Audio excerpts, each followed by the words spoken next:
There's really never been anything else like it, and I think there will never be anything else like it.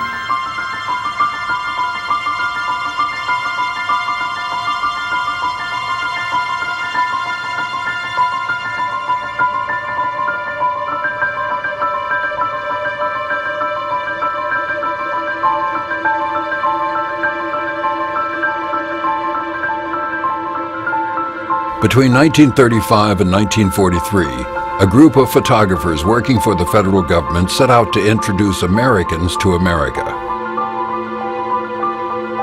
There is a mysterious cycle in human events. To some generations, much is given. Of other generations, much is expected. This generation of Americans has a rendezvous with destiny. Walker Evans, he said, what I was seeing through the camera lens when I was down south was something that was so exciting it almost would make you go mad. This program has been made possible in part by a grant from the Southern Humanities Media Fund, supporting film, television, and radio programs that inventively explore the changing story and identity of the American South. It was a time of crisis and possibility, a time when photographers pointed their cameras toward the truth and created a portrait of a decade unlike anything America had ever seen. People who were suffering felt that somebody was speaking for them because they couldn't speak for themselves. If they had enough money to buy a paper or a magazine to see their pictures.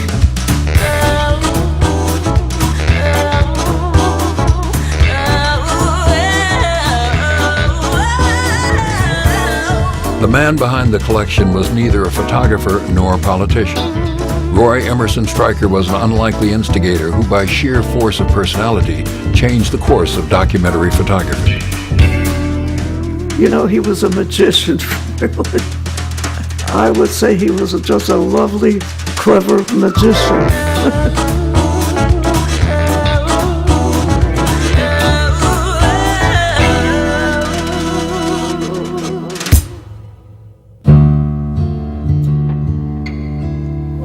Stryker sat me down the first day I got there and asked me point blank what I knew about Washington, D.C. I thought Washington, D.C. should be the seat of democracy. He just looked at me and smiled. He said, I want to give you an assignment. Go across the street, there's a restaurant, eat, get yourself some lunch. After lunch, go across the street, there's a theater with a film I would like for you to review and tell me what you think of it. Then come back to the office. Very odd assignment. So I hurried back to the Farm Security Administration, which is Independence Avenue on 14th Street. Stryker was sitting there in a chair. I said, well, how did it go? I said, I think you know I'd win. He says, yep, I know I'd win. I said, what are you going to do about it? I said, I don't know. What do I do about it? He said, well, what'd you bring that camera down here for?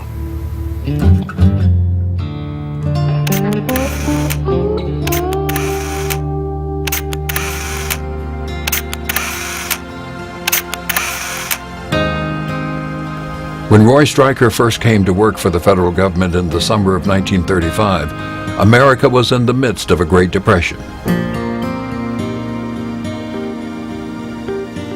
He was hired to direct a group of photographers working for a New Deal agency called the Resettlement Administration.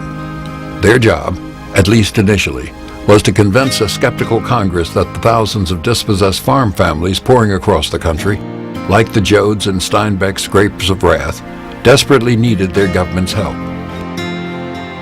But during a time when rural poverty was nearly invisible to anyone who didn't live it, President Franklin Roosevelt's radical New Deal programs were a tough sell on Capitol Hill. The New Deal really has to be understood not just as an emergency program to deal with the Depression, but as a sustained political effort to change the institutional and, not incidentally, attitudinal structure of American life. It was a crisis not only of the economy, but you might say a crisis of legitimacy, political legitimacy. Better the occasional fault of a government that lives in a spirit of charity than the consistent omission of a government frozen in the ice of its own indifference.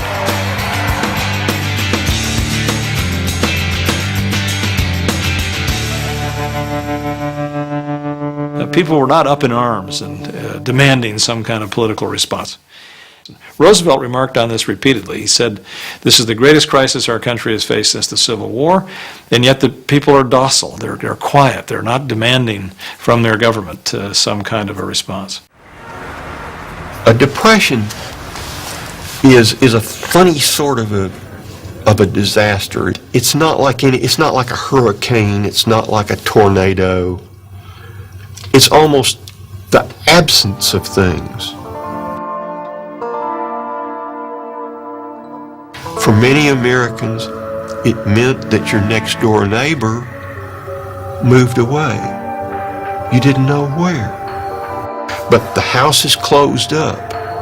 The factory is closed up. There's no smoke coming out of the smokestack. It's an eerie, scary thing because there's nothing obvious. It's the absence of people. For Roy Stryker and his extraordinary group of photographers, overcoming such apathy was their biggest challenge. Somehow, through the use of pictures, they had to motivate an entire country.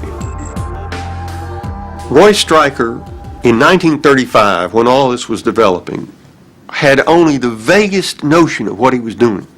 Roy was learning on the job. He was learning from the photographers. All the time that Ben was photographing, he not only saw the grimness of things that he was photographing, he also saw the humor of it. And he also saw the pathos of it.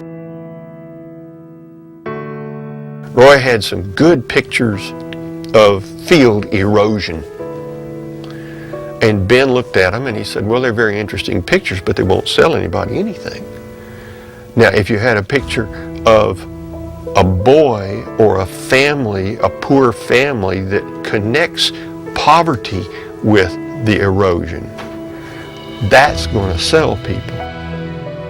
Well, this file was definitely propagandistic. There's no question about it. But when you really looked at it, you couldn't stand it. You had to do something. So propaganda to me means a call to do something.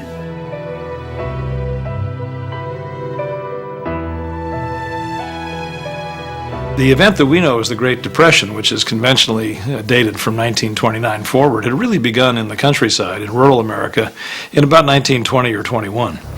World War I had stimulated a rather considerable expansion of American agriculture, new lands brought under cultivation. And when world agricultural markets restabilized at the end of the war, American farmers found themselves so heavily leveraged with debt and so on, and then commodity prices began to collapse very rapidly as production stabilized in other regions. Of course, when the General Depression kicks in after 1929, this widespread, deep agricultural depression merges with the more general so-called Great Depression, and then you've got a crisis of really tremendous proportions on your hands. So that by the time Franklin Roosevelt is inaugurated in 1933, fully 25% of the workforce is unemployed. I used to go around with my camera. I remember photographing bread lines, and you couldn't believe it. These are people who had perfectly good lives and jobs and houses, standing in a line for a little bit of stuff to eat, and it was shocking.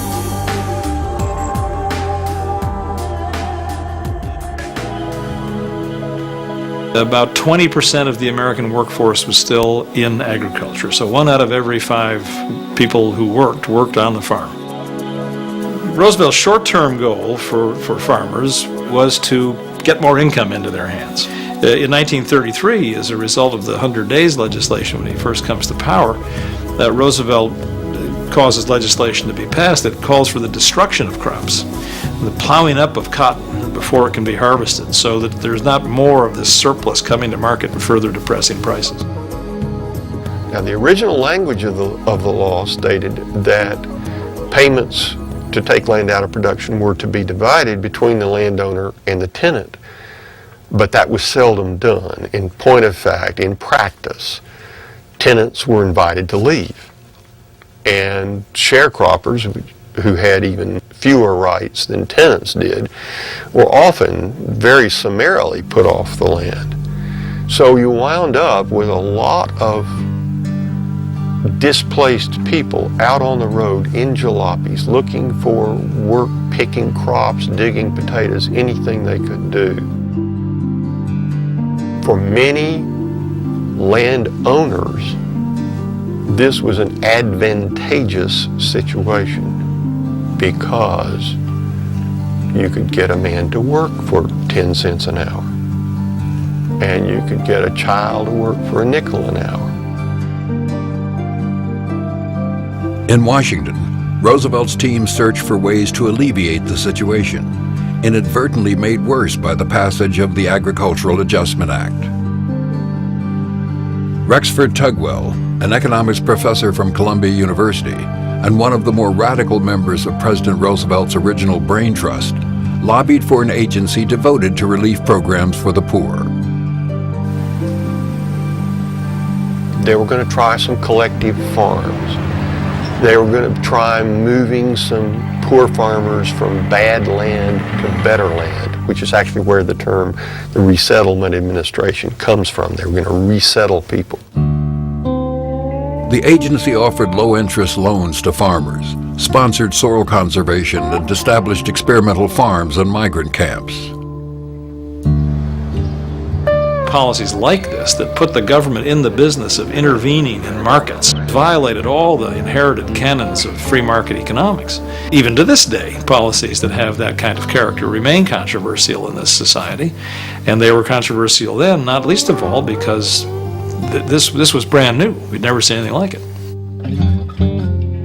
It was during this time of political crisis that Roy Stryker was recruited to join the newly formed Resettlement Administration. Roy actually grew up on a small dirt farm outside of Montrose, Colorado.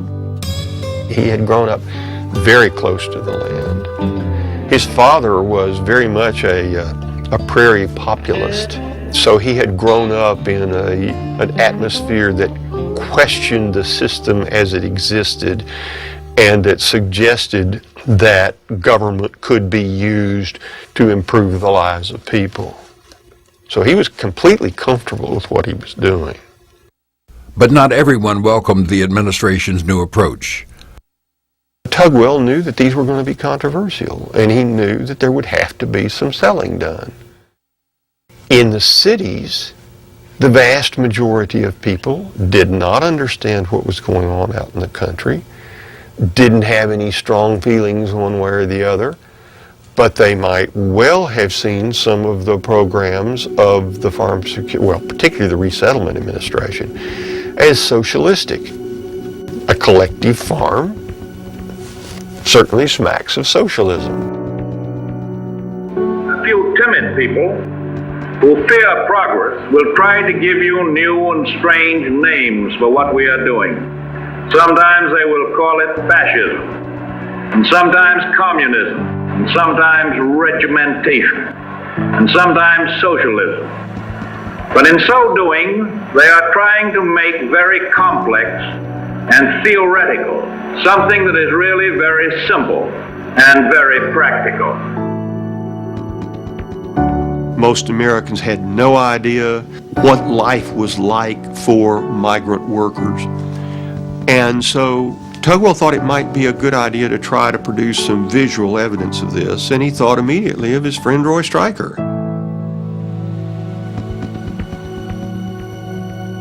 Stryker's relationship with Tugwell began at Columbia University, where he was an assistant professor of economics.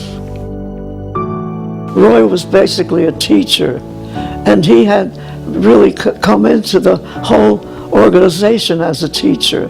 But on the other hand, he enjoyed a fight.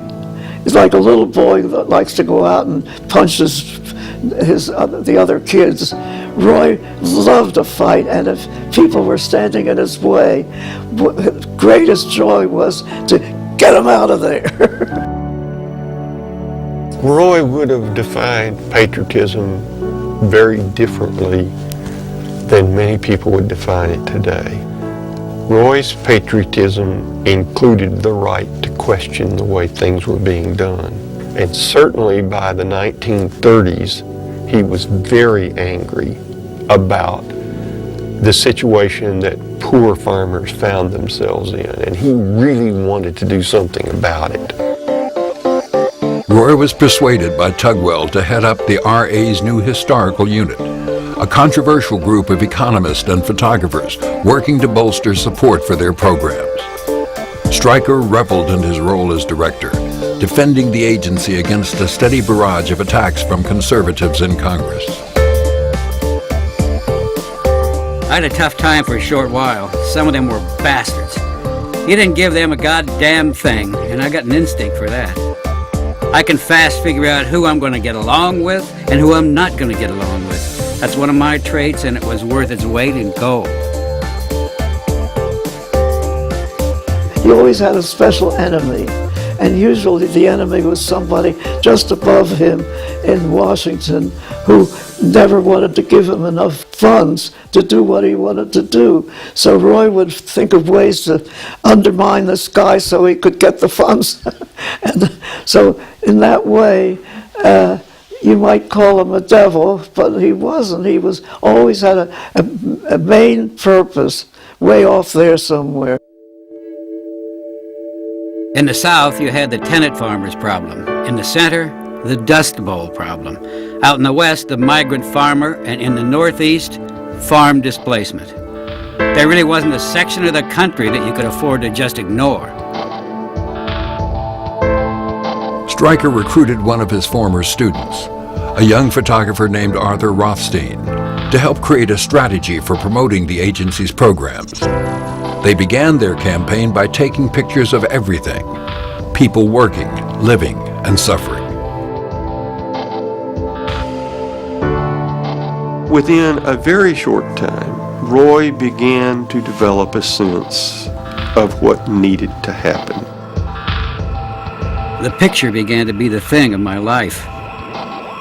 The photograph was the way to reach the people. Somehow, some way, I wanted life in the pictures.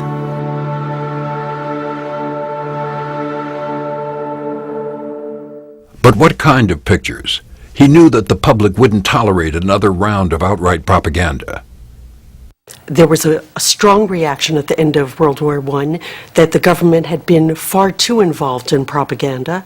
And for the next 10, 15 years, there was a sentiment in Washington, there was a backlash. The government should never be involved in propaganda. So the documentary photograph became Stryker's tool of choice. One of the first documentary photographers Stryker sent into the field was Walker Evans. Evans was telling him about the quintessential American material culture. He was particularly aware of this being a moment in time that would not come again. I can't think of any photographer in the United States who was more influential than Walker Evans. Evans called for images that would be a pure record, not propaganda. He made lists of potential subjects that came to look very much like the shooting scripts that Stryker would give to later photographers. At the time, Evans shared a studio in New York City with Ben Shahn, who was also working for the RA as a painter. Eager to learn the camera, he turned to Evans for advice. That Evans was about to go off on a trip somewhere. Shahn was seeing Evans into a cab. Evans gets in, rolls down the window to say one last goodbye, and Shahn says in desperation, "Walker, please tell me just one thing about the camera. Tell me one thing before you leave. And Walker looked out and said, F11 and hold it steady. Ben Shawn had been a printmaker for a number of years, but his family had been socialists in Russia. He brought a different spin to the situation than Walker Evans did. Everywhere we went, he was quietly gathering statistics on how people were living. In 1935, Shawn and his wife Bernarda traveled south to gather photographs that would later inspire posters and murals. What they saw shocked them both.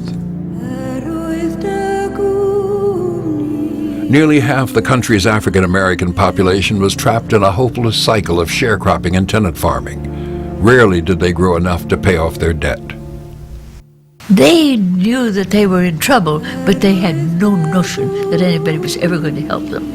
And they couldn't read, most of them couldn't read. The only thing that they knew was that if they picked so much cotton a day, they were going to get cheated out of a good bit of their money. It was a nasty situation. Only about 5% of African Americans in the 11 former Confederate states were able to exercise the essential democratic political right of the vote as late as the 1930s. So in a country that was already, as a whole, suffering badly from the crisis of the Great Depression, the problems of Black America were just horrendous. Dear Roy, the newspapers have distorted the story of the sharecroppers' eviction into an indictment of the AAA program. Actually, very few of the sharecroppers were evicted, and most of them had never seen a benefit payment check. The situation was created when the planters gave the croppers the alternative of getting off the land or remaining as day laborers paying rent in cash and existing on the plantation just as the miners here exist in the company towns. The move to the highways was a public protest against this kind of economic slavery. As the images arrived from the field, Stryker was deeply moved by the dignity and strength buried in the faces of his countrymen. He began to see the potential of creating one of the greatest social documents of his time, and looked to the photographers to stretch beyond the goals of the agency and create a complete portrait of their countrymen. John Collier wanted very badly to make pictures that would bring a spotlight to a different kind of American life. Russell Lee's pictures quickly became the backbone of what Stryker affectionately referred to as the file, and eventually came to represent nearly 50% of the collection. Lee used his keen eye for detail and the moments of truth to capture life in the thousands of rural and small towns that he visited. Ultimately, his pictures leave a lasting reminder of where we've been and who we've become. Many of the pictures they took had nothing to do with selling the federal program. It didn't matter because they were getting enough pictures that could directly relate to the program, that they could justify their existence. But in the meantime, they were also going to do this big file of America and American life that they hoped would have real permanence. I thought to myself, Roy, if you don't watch out, you'll be shooting the whole goddamn USA down to going out to the toilet with them. While Stryker gave the photographers a great deal of creative autonomy, the bureaucrat in him demanded detailed accounts of their whereabouts. Don't go off for 2 or 3 weeks and not report. Otherwise you're in trouble with Stryker. So I think to a great extent, that's why he and Walker Evans didn't get along too well. Dear Walker, we were quite concerned about you, thinking that perhaps you had been waylaid and were sleeping in some ditch someplace in the South. Where are the negatives for the pictures you took at Westmoreland? I know you're tired of hearing me say this, but let me again warn you that you must push as hard as we have to operate against a predetermined amount of money. To go over this budget causes severe headaches for some of us here in Washington. I appreciate full well that photography does cost money, but there are some people higher up who haven't yet discovered this. In 1936, Evans convinced Stryker to send him to Hale County, Alabama, with writer James Agee. Together, they spent 8 weeks documenting the plight of the Tingle family.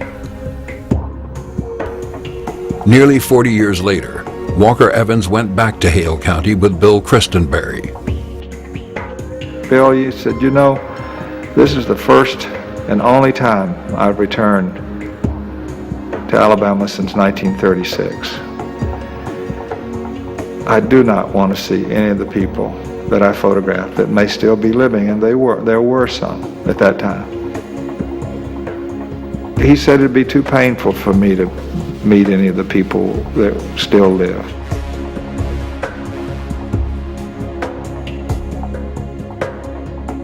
Walker, and I think this is one of the great strengths of his photography, he kept this wonderful kind of distance that seemed necessary. So the pictures never get maudlin, they never get overly sentimental, they're just a statement, a great document of what he was experiencing.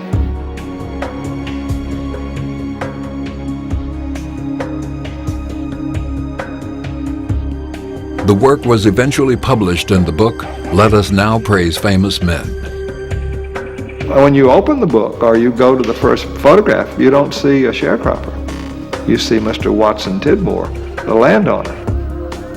Evans was the one who sequenced those photographs for Praise Famous Men. He knew what he was doing. While Evans never returned to Stryker's unit, the pictures he took in Hale County continued to be among the most reproduced images in the collection.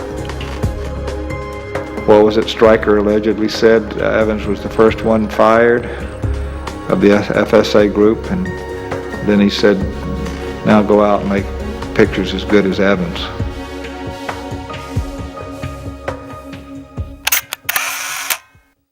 When Dorothea Lange turned up, and she was personally right on the edge of the worst of the Depression when California farmers lost their land. It was incredible. How could that happen?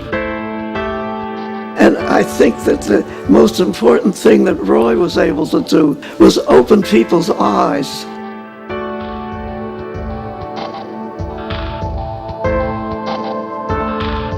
Dorothea, strangely enough, photographed to satisfy herself. It was her sensibility that she was concerned in illustrating. It stretched Stryker's vision for the project because she brought these art qualities to impoverished people. She treated them with dignity in the photographs she made of them. Her photographs were so pointed that you couldn't look at one without wanting to do something about it.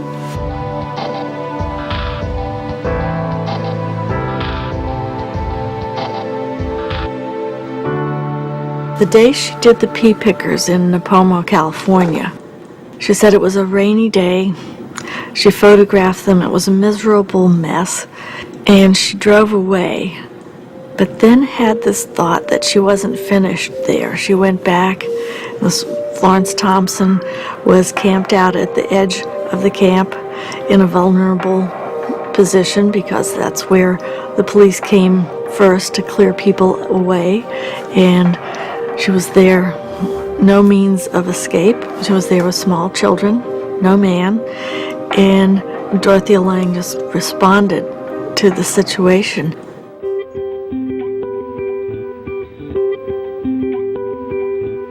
As soon as she had made the famous photograph, she knew that she had done her work for the day. I think it's one of America's greatest pictures. Mother and child. What more do I need to say? The power of Lange's photographs finally persuaded legislators on Capitol Hill that something needed to be done.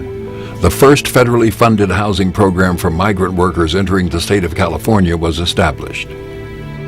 Even though the publication of this picture did bring, it seems, some food relief to Nipomo a few days later, she had moved on by then. But a lot of the children and Florence Thompson herself continue to bear the scars of this very hard period. To this day, Migrant Mother remains one of the most reproduced photographs in the collection.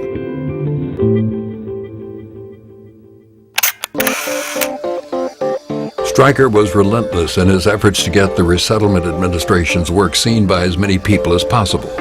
He bombarded newspapers and magazines like Survey Graphic and U.S. Camera with pictures, organized public exhibitions, and illustrated books for free.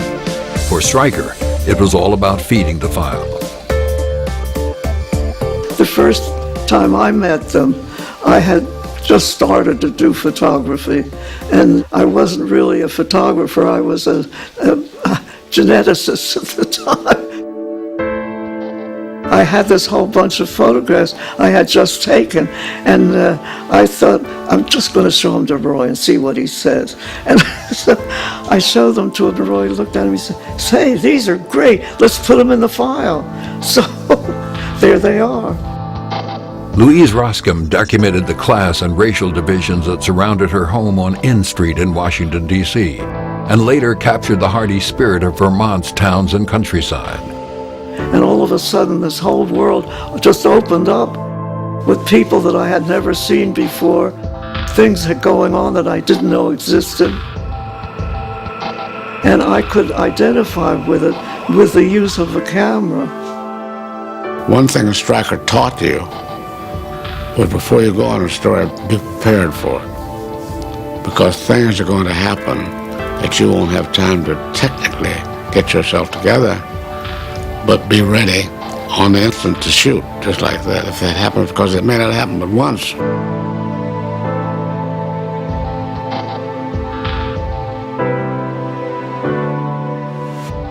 Arthur Rothstein, who first came to the RA to help Stryker organize the unit, quickly became interested in trying his hand at photography in the field.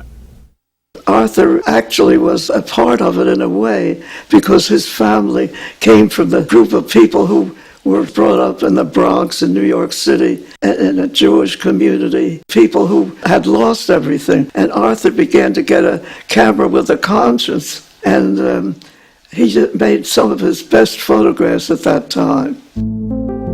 One of Rothstein's assignments took him to the Oklahoma Dust Bowl, where he was supposed to illustrate how the deadly combination of bad farming techniques and drought could devastate the land. It was in Cimarron County, in the middle of the Oklahoma Panhandle, that I found one of the farmers still on his land. A single cow stood forlornly facing away from the wind in a dusty field.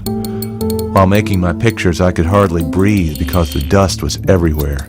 It was so heavy in the air that the land and sky seemed to merge until there was no horizon. Just as I was about to stop shooting, I saw the farmer and his two sons walk across the fields. The resulting photograph was used so much that the original negative wore out long ago.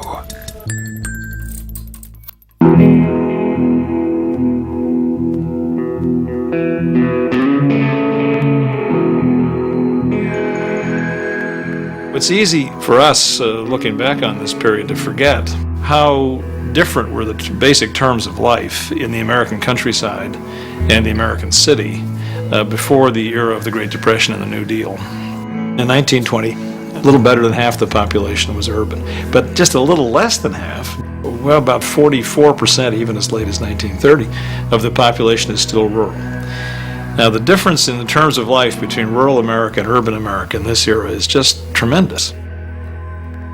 About 95% of all rural homes had no electricity in the 1920s. About 80% of them had no indoor plumbing. We're talking about 50 million Americans here.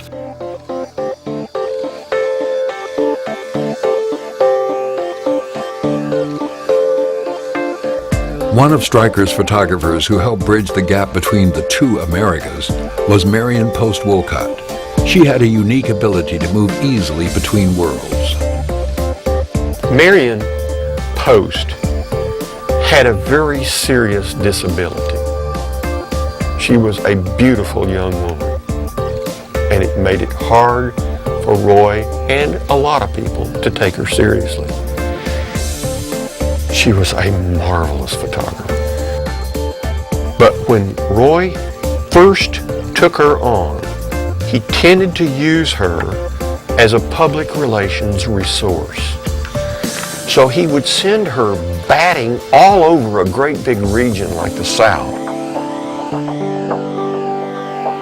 And she's supposed to stop at this project and that project and say nice things to the project director, and she goes on her way and he's smiling for the next 6 weeks. What he didn't count on was the strength of her commitment to social issues and her talent in translating that into pictures.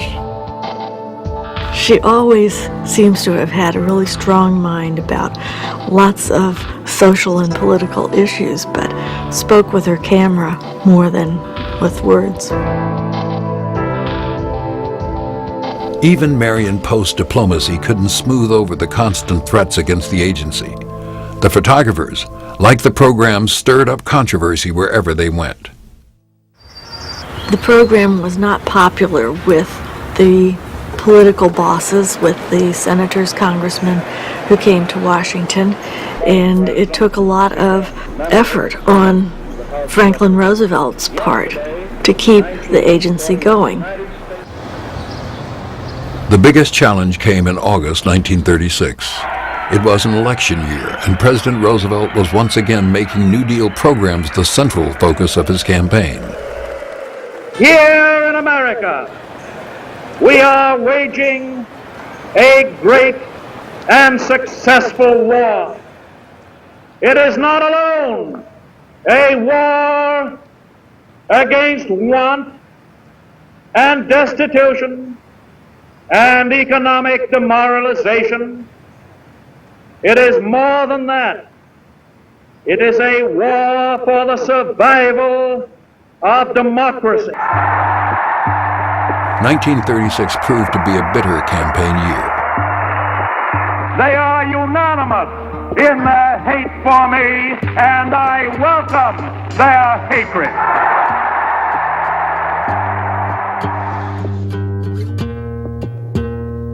FDR's critics seized every opportunity to discredit New Deal programs, including exploiting the ongoing debate about the work of the historical unit. To support the argument that their pictures were nothing but trumped-up propaganda, opponents zeroed in on a series of photos taken by Arthur Rothstein in Fargo, North Dakota. They asked him to get some pictures that would say drought to people. So he was riding along on one of these little two-lane roads, and he looked over and he saw a cow skull. It was sitting in kind of some hummock grass, and he took a photograph of it in the grassy hummock, and he thought, well, that's pretty good. But he looked over, and there was a partially dried stock pond, and the area that was dried was cracked, had these big cracks, and he thought that might be even better. So Rothstein moved the skull, snapped a single picture, and ignited a firestorm of bad press for Stryker's unit. The worst report came from a newspaper in Erie, Pennsylvania. The revelation that Dr. Rexford Tugwell's Resettlement Administration, the principal socialistic experiment of the New Deal, has been guilty of flagrantly fake drought pictures is a highly instructive, but not especially surprising development. The whole resettlement program is a ghastly fake based on fake ideas. There was still a lot of residue of suspicion about the government engaged in wholesale information or propaganda production. It was a big debate in the 30s. Is photography propaganda or information? The Soviet Union pictures differ from the New Deal pictures in their absolute commitment to ideology. Nobody can look poor. Everybody has to be marching forward into the new future. The women have to be strong. The men have to be strong. Everybody looks like the ox that's walking between them. So it's an ideology-driven image. If you look at photographs from the New Deal, many of the pictures they took had nothing to do with selling the federal program. as the photographs began to be wider known, people raised objections more frequently.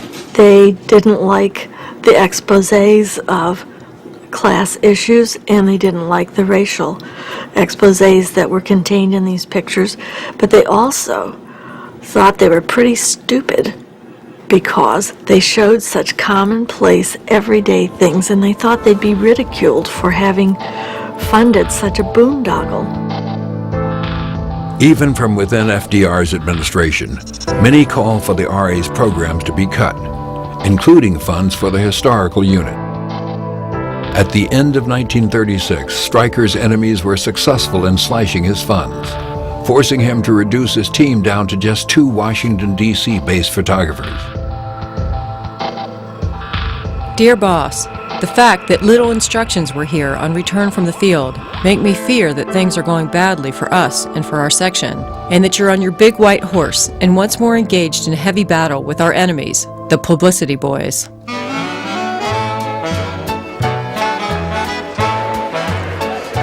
As it turns out, Stryker's wings weren't clipped for long. Roosevelt won his second term and boldly renewed his commitment to social reform. I see 1/3 of a nation still proud, still clad, still nourished. Most people, if they're casual students of the period, assume that he's talking there about the 1/3 of a nation that are the immediate victims of the Great Depression. To read that passage or understand that passage in the speech that way is to make, I think, a pretty considerable mistake. At that moment, Roosevelt thought the Depression was close to being ended. And indeed, the unemployment rate at that time was about at its very lowest through the whole decade. But he thought that the country had turned the corner. The end of the Depression was in sight if we weren't there yet. And then he says something extraordinary. But these signs of economic recovery may be portents of disaster. Now, just imagine any modern president labeling an economic recovery as some kind of a potential disaster. What I think Roosevelt had in mind when he said that, the rather surprising statement, was that if the Depression ended before he'd accomplished the job of putting in place programs that would take care of that 1/3 of a nation who were not just the victims of the passing crisis of the Depression, but the victims of the accumulated history of unregulated industrial capitalism in the United States for the previous century, that then he would have missed his historic opportunity, and that he wouldn't have finished the job.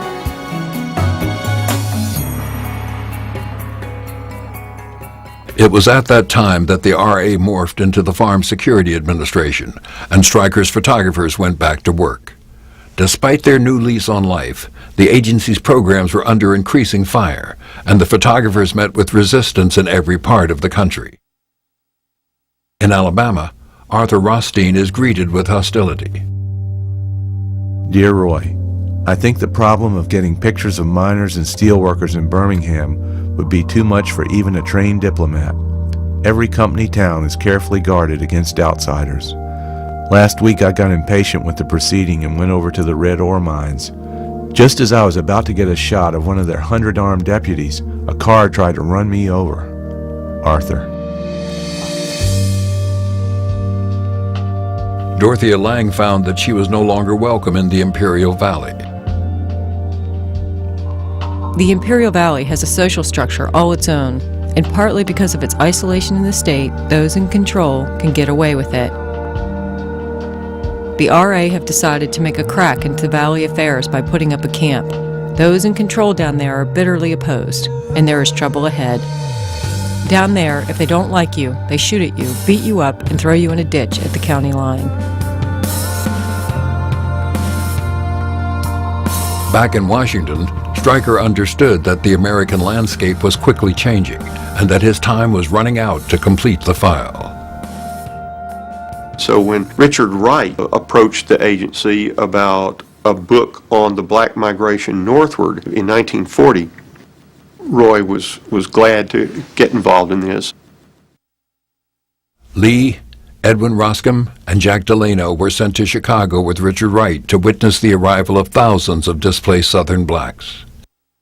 When they get to Chicago, what do they find? They find very few jobs. They find cold water walk-up flats that were very crowded. And so it's a very limited victory there that they're finding. And Richard Wright's very honest about this, and the photographs are very honest about this. Gordon Parks was in Chicago at the time, photographing for himself, but with a similar agenda. I became interested in the poverty I saw on the south side of Chicago amongst the blacks, mainly. And I contacted Stryker right away. He didn't want to take me on, mainly because of all Southern laboratory. And he was afraid that I was going to have all sorts of problems. Then Billy Haygood of the Rosenwald Fund went to see him and said, look, he can take care of himself. So Stryker says, well, if he can prove himself as a good photographer, and I'm sure that the lab will forget that he is black. You know what I mean? I never had any trouble with the lab, frankly. But his experience on the streets of Washington, D.C. was very different. I thought Washington, D.C. should be the seat of democracy. That if there's any place where people were treated justly, it would be Washington, and that was rather naive, I suppose. Stryker encouraged him to use his camera to somehow put a face on racism and injustice. He said, but you just can't photograph a bigot and write bigot beneath his picture, because bigots have a way of looking like anybody else. Sometimes they look a lot better. You know what I mean? Stryker pointed out a charwoman cleaning the government offices one night, and Ella Watson and her family soon became the focus of Parks' first essay. You know, it was what I was feeling. It was my anger, you know, inside. I did it with a subtlety. It was an indictment of the American government. I showed him the Stryker 2 days later. He said, he smiled. He said, well, you got the idea, but you're going to get us all fired. And I thought that picture had been destroyed and taken out of the files. It was the first picture that I did there. But it's really my first professional picture. And it's become the icon, you know, of my career, you know. And I can, you know, give Stryker credit somehow or another in inspiring me to do it. It wasn't today. It was a different world. And what Roy did do was to use as many of these pictures as he could, which wasn't very many, but to make sure that the pictures did stay in the file. Because he knew sooner or later America would be ready to look at this.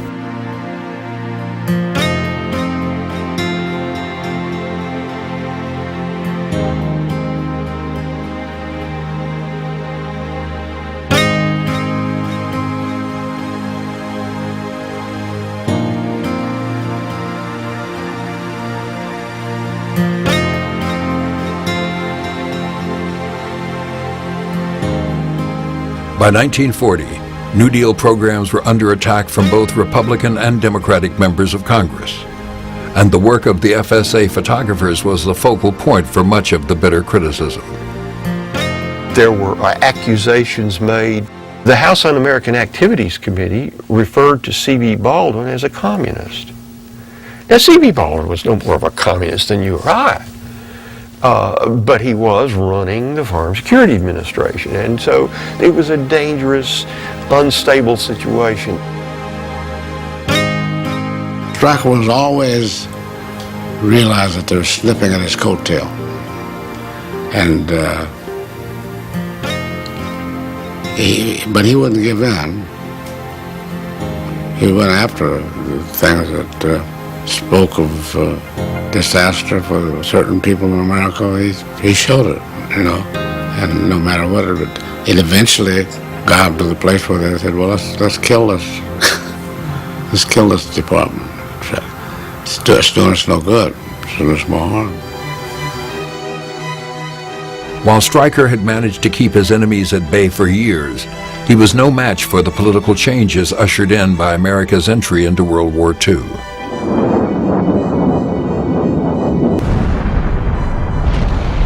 The impact of the war on the project was almost incalculable.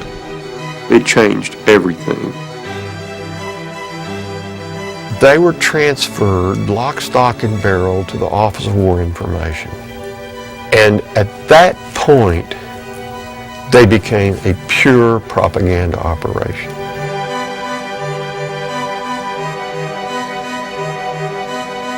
Stryker and the photographers no longer had any control over their assignments.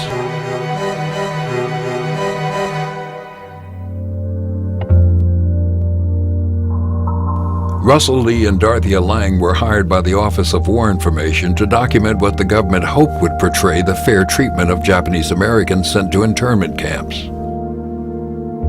She was making photographs of them before they left, trying to show what fine, upstanding American citizens they were, that they had lived the American dream. And then she photographed them at the stations where they were corralled and put on public transportation. It troubled her enormously, down to her very soul. It troubled her to see these people put into the situation that she objected to so strenuously. Gordon Parks also became disillusioned with OWI after being stopped from photographing the first black fighter pilot squadron. So that's when I resigned. And I was headed back toward Washington. And I loathed the place. I was seething on what had just happened to me. I was angry about that, terribly angry. I had left the pilots knowing that they were going off to fight a war for people who didn't even appreciate the fact that they were pilots, and that a lot of them would die. And I was all mixed up with all this. I was thinking about Stryker and what he would say to me now, that I had resigned without even telling him, just boom. I got off a plane at Washington to go to stopover for New York. And I was, I was really angry. And I saw a seat next to a white man, and I built up a hatred, immediate hatred for him. I slammed my gear down next to his feet and sat down by him and waited for him to say something. And the minute he said something, I wanted to pounce on him. The guy turned around and looked at me and said, "Well, soldiers, nice day for flying, isn't it?" I said, "Yeah, nice day for flying, It's more or less something that Stryker would have taught me, My feeling was Stryker was that way. He did not condone the evil of others, but he did have a kind of heart that said, forgive people who do these things and overcome it in a more peaceful manner. That was Stryker. By 1943, Stryker also knew that the time had come for him to resign. But first he had to find a way to protect the file from his most virulent enemies both on Capitol Hill and within the federal bureaus who wanted the agency wiped out without a trace. He turned to his friend Archibald MacLeish, who at the time was the Librarian of Congress. Together, they took their case directly to the White House. This record is in one piece. The oldest pictures in it have been as valuable as the most recent to the OWI. At present, this coverage, conceived and produced as an unbroken continuity, is in danger of being dispersed. Such dismemberment would be fatal, for this is a live and active record. Out of America at peace grew the strength of America at war. This soil is the same soil, and the people are the same people. It is possible to preserve the record intact and still make it available to the OWI and other war agencies for current use. This can be accomplished by transferring the custody of the file to the Library of Congress. Today, more than 160,000 photographs sit in the files at the Library of Congress and are considered a national treasure.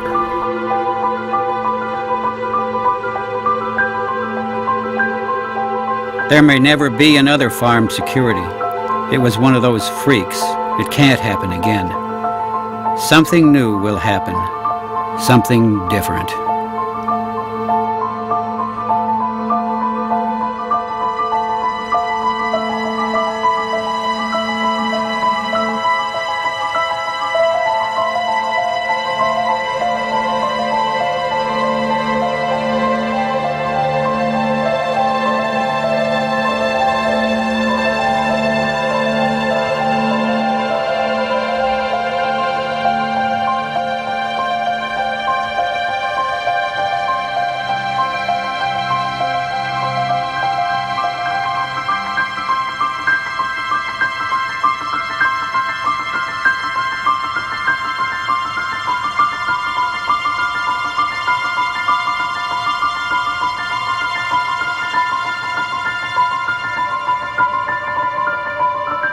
This program has been made possible in part by a grant from the Southern Humanities Media Fund, supporting film, television, and radio programs that inventively explore the changing story and identity of the American South.